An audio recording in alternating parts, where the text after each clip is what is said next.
Hello! So I'm out on another one of my plein air painting adventures, and it's one of those days where it's really good for painting the light, but also the weather is very changeable. So I want to paint the view behind me, but I'm having to dodge showers at the same time, and actually I don't know if I'm going to be able to paint for long. We'll have to see, but this is one of the things with plein air painting.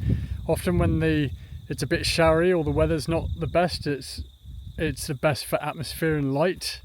But it's a question of whether I'll be able to get a painting done. But anyway, I'm going to start painting and I'll give you some tips on landscape painting as I work through. And then there's my easel all set up as well. I'm painting on a 8" by 10" linen panel. I've got my oil paints here. These are Blue Ridge oils. If you want to get some, I've put a link in the description box below. Same with the canvas panels, link in the description box below as well. And I really like that view there. It's a nice simple scene. This is what I really like, the light here. We've got this nice evening light and the sky's really interesting, but you can see over there, look, pretty dark clouds, so I might be dodging showers. I've got my umbrella down there. The main thing is as long as my camera doesn't get wet.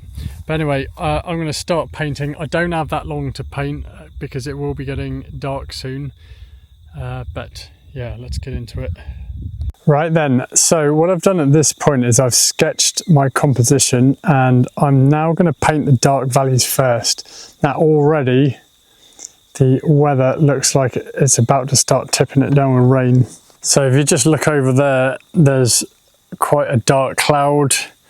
I can see there's some blue sky afterwards, so I might be just in and out dodging showers. Now another thing is, as I paint this, I've got the light behind me, which normally I don't do.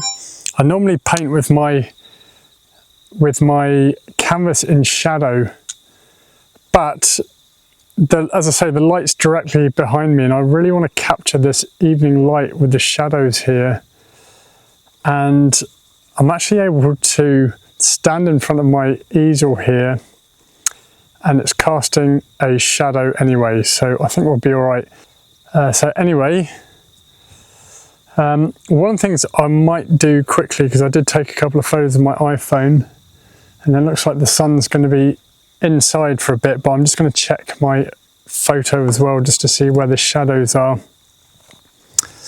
Cheating, I know, but sometimes you've got to use some modern technology when you're painting outdoors.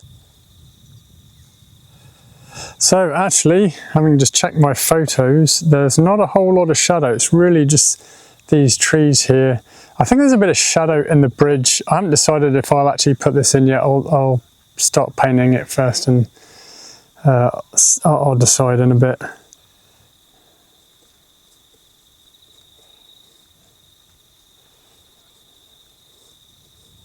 Make that a bit higher so I can juxtapose light against dark here. Okay, it is raining and I've literally just got an umbrella over my easel because I can see it's a shower and it's going to pass pretty soon, so I'm just going to carry on because I just want to capture that atmosphere there, but there's definitely a bit of rain. Maybe we can make that. Oh yeah, there we go, just as long as my camera's not going to get wet here.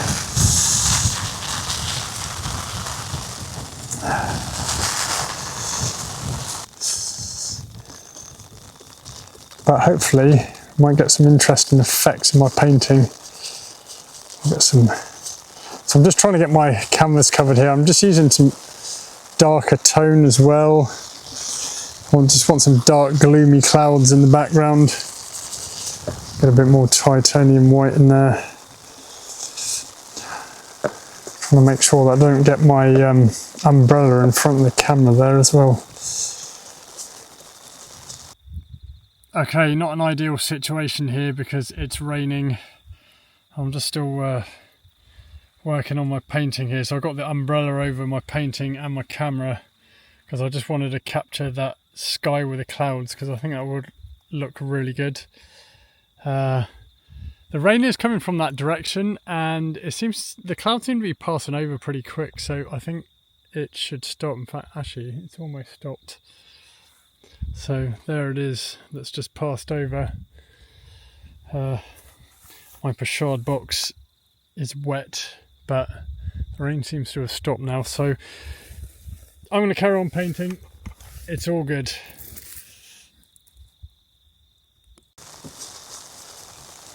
And what I've done is I've made that row smaller, just more from the point of view of the composition a little bit.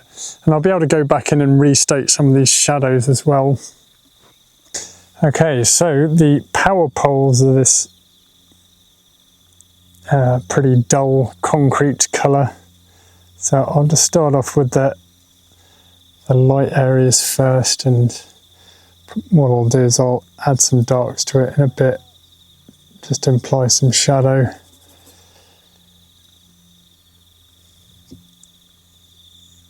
So I don't normally like painting things like power poles, but I think it's going to add to this countryside scene here. Plants and vegetation along there, which I can paint in a bit.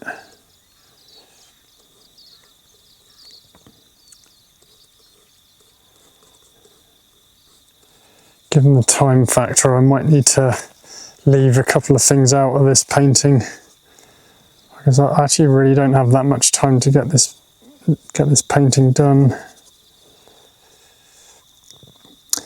So we're probably about 25 minutes into this painting, and I'm just trying to get the canvas covered here, and then what I can do after is I can restate some dark values and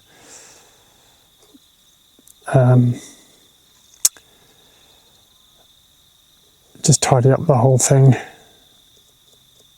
I just want to, convey a countryside scene here, so I've decided to add them in. And also, I think they'll help with the composition in general. So what this is it's following like an S composition. So this road's forming an S shape, and this is going into the distance. So the medium I'm using is Liquin Original, and this just helps to speed up the drying time a little bit. Usually your painting will be dry within about 24 hours when you use Liquin, but even when you're painting outdoors, sometimes it starts to dry even within like an hour. It's starting to set. So we can use that to our advantage when painting outdoors. So I'm using a mix of ultramarine blue with some cobalt teal and titanium white. So I've just got to be really careful. Just painting the negative spaces around the trees and the power poles.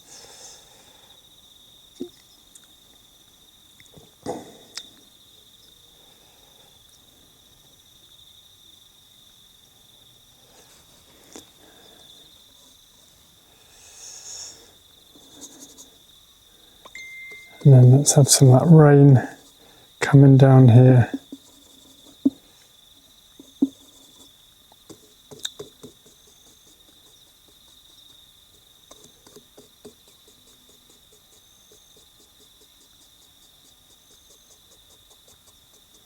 So I'm doing vertical downwards brush marks here to imply some rain in the distance.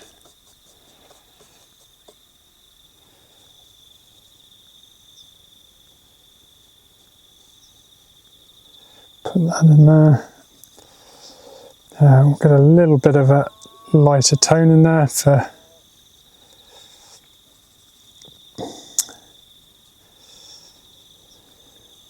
just want to convey that the colours are turning in this tree.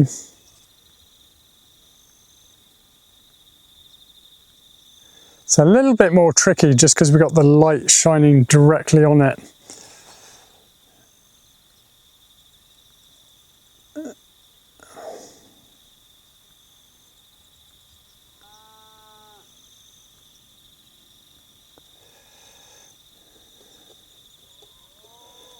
And then we've got some shadows in the grass here.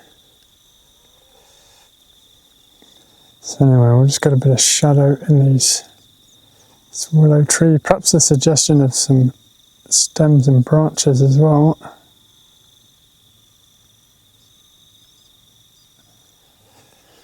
And just get some of that in the grass. Gives it a bit of interest.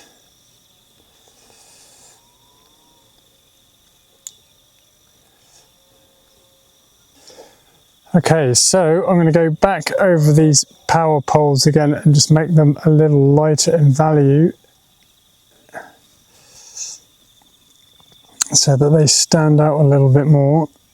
But then what I'm going to do is darken the top parts of them here, but definitely these ones.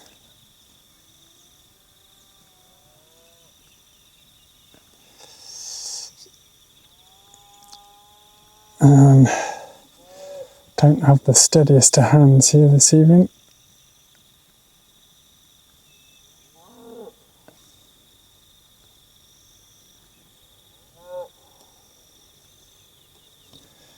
So the tree in the background, let's try and straighten this up a little bit.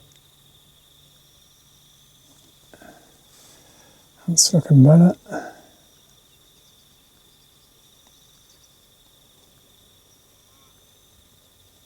I just had no idea how little time I had left before I started this.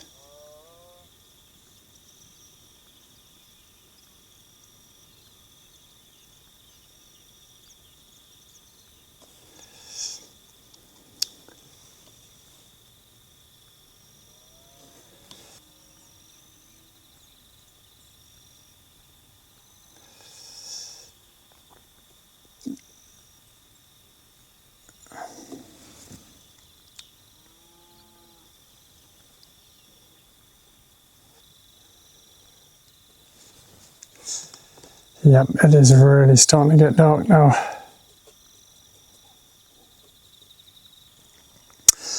Well, I think that's probably it. I think we'll call it a day there. It's just getting too dark now. I would like to have added a bit more detail to this painting, but I think probably it's just too dark. You know what, just before I finish, let's just get perhaps a few little highlights on the grass here. Just tidy that up. Yeah, very simple painting here.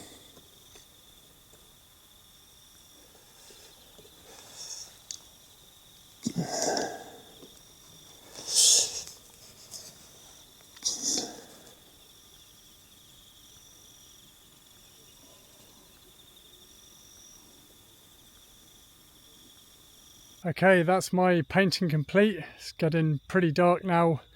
Hope you enjoyed that. If you'd like to learn more about landscape painting, then come and join me at my art school. We do a weekly live painting class, and there's tons of painting tutorials in there and all the framework that you need to take your landscape paintings to the next level. So if you've been struggling with composition, colour mixing, tonal values, creating depth and distance and atmosphere in your paintings, then come and join my art school. We'd love to have you in the group. I've put the link in the description box below. Anyway, thanks for watching, and I'll see you in the next video.